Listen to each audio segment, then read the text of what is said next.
I am possibly one of the most impatient people I know. I don't like the wait for something. I count down to certain days in the year, and in fact, I'm fighting the urge to start counting down to Christmas already. I'm the kind of person that growing up, I had many started and abandoned hobbies. The piano, the guitar, and swimming all being true examples of that. I'm the kind of person who places an order online for something and then proceeds to watch the online tracker every single day until it arrives.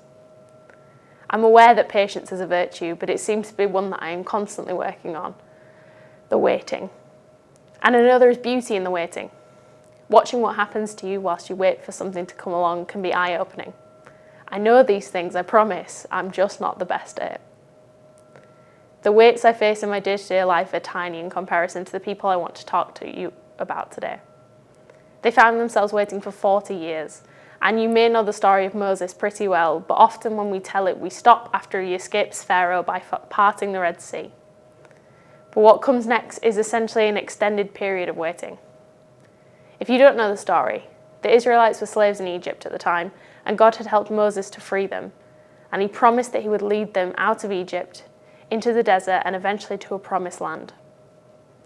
So they get out of Egypt and they find themselves in a desert.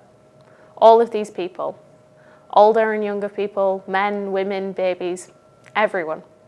Can you imagine being a part of that? Yeah, you had left behind slavery, but at least it was definite in Egypt. Now you found yourselves following a man who claims that God is leading him to a promised land, one you don't really know much about and you aren't certain where you're headed to. For all you know, you could spend the rest of your life in this waiting place. Now that sounds awful for someone like me. I would have been incredibly restless through most of that. But the Israelites are much more patient than I am. They spend their time in waiting still praising God, still being grateful that they are no longer slaves and that they have the hope of a promised land. They have a hope that carries them through. The last 12 months have brought a great deal of waiting time for the world.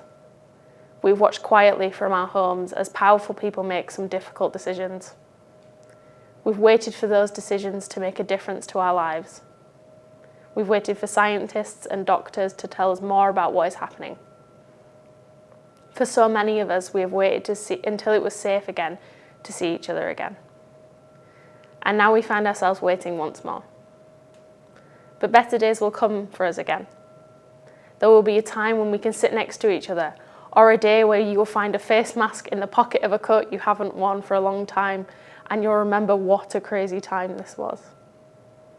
Until then, we will keep on waiting in our waiting place until we can celebrate again.